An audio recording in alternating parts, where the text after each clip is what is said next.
Anggraini Septiani Noe, salah satu mahasiswa Poltekkes Kemenkes Ternate, program studi D3 Teknologi Laboratorium Medis. Di sini saya akan mempresentasikan tugas video dari mata kuliah Anatomi Fisiologi, yaitu tekanan darah. Ada beberapa pembahasan yang akan saya bahas di sini, yaitu ada apa itu tekanan darah. Kedua ada perbedaan tekanan darah sistolik dan tekanan darah diastolik. Yang ketiga ada nilai rata-rata tekanan darah normal. Kemudian yang keempat ada faktor yang mempengaruhi tekanan darah.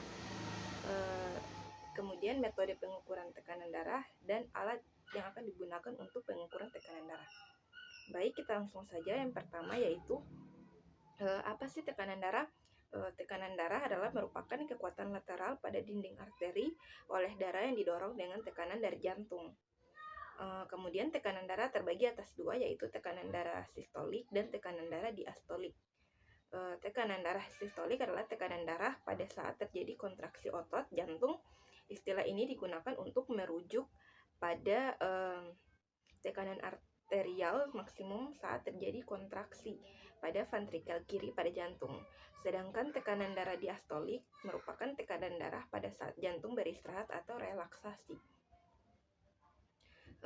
Kemudian nilai tekanan darah normal pada bayi baru lahir yaitu 40 mmHg, bayi 1 bulan 85/45 mmHg, bayi 1 tahun 95/65 mmHg, anak 6 tahun 105/65 mmHg, anak 10-13 tahun 110/65 mmHg, 14-17 tahun 120/75 mmHg, dewasa 120/80 mmHg, dan lansia 140/90 mmHg. Kemudian faktor yang mempengaruhi tekanan darah yaitu ada kelenturan dinding arteri. Yang kedua ada volume darah. Semakin besar volume darah, maka semakin tinggi tekanan darah. Yang ketiga ada viskositas darah. Semakin besar viskositas darah. Semakin besar viskositas, semakin besar resistensi terhadap aliran. Yang keempat ada curah jantung. Semakin tinggi curah jantung, maka tekanan darah meningkat. Yang kelima ada kapasitas pembuluh darah. Semakin besar kapasitas pembuluh darah, maka semakin tinggi tekanan darah. Kemudian faktor lain yang mempengaruhi tekanan darah yaitu posisi tubuh. Baroreseptor akan merespon saat tekanan darah turun dan berusaha menstabilkan tekanan darah. Kemudian aktivitas fisik. Selanjutnya ada temperatur. Lalu ada usia, jenis kelamin, dan emosi. Itulah faktor-faktor yang mempengaruhi tekanan darah. Selanjutnya metode pengukuran darah yaitu ada metode palpasi dan metode auskultasi.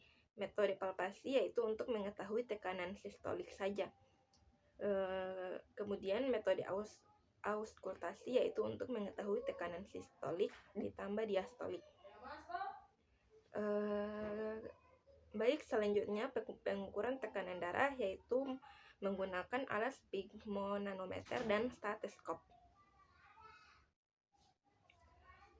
Baik, prosedur pengukuran tekanan darah yang pertama adalah siapkan alat di dekat subjek yang akan diperiksa, kemudian atur posisi pasien duduk atau supinasi, yaitu tidur terlentang. Kemudian letakkan lengan pasien atas sejajar dengan jantung dengan cara diganjal atau ditopang oleh bantal atau buku. Kemudian telapak tangan menghadap ke atas dan pastikan lengan atas bebas dari pakaian untuk mencegah kontraksi dan memudahkan untuk memasangkan manset. Kemudian palpasi arteri basterial dan letakkan manset kurang lebih 2,5 cm di atas arteri dan bagian tengah bladder. Pasang di atas arteri tersebut, kemudian pasang manset melingkari lengan dan kaitkan ujungnya. Kemudian gunakan 2 ujung jari, telunjuk dan jari tengah untuk merasakan denyut kuat di bagian depan siku. dan letakkan manometer sejajar dengan mata pemeriksa. Gunakan stetoskop dan yakinkan suara terdengar bersih. Kemudian letakkan bel atau diafragma dari stetoskop di atas arteri brachial untuk mendapatkan suara yang maksimal. Tutup katup dan kunci sampai rapat, lalu pompa bola nanometer sampai 30 mmHg di atas tekanan sistolik. Kemudian buka katup secara perlahan-lahan, kurang lebih 2-3 mmHg per detik. Apabila penurunan air raksa terlalu cepat atau terlalu lambat, dapat mengakibatkan hasil yang tidak akurat.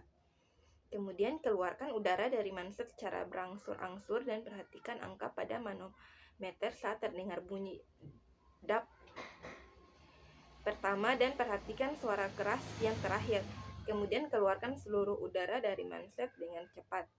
Suara pertama yang terdengar merupakan indikasi tekanan sistolik dan bunyi terakhir menunjukkan indikasi tekanan diastolik. Kemudian buka manset dari lengan pasien dan catat hasil pemeriksa pada buku catatan. Baik, itu saja materi presentasi dari saya. Kurang dan lebihnya saya mohon maaf. Wabillahi taufiq wal hidayah. Wassalamualaikum warahmatullahi wabarakatuh.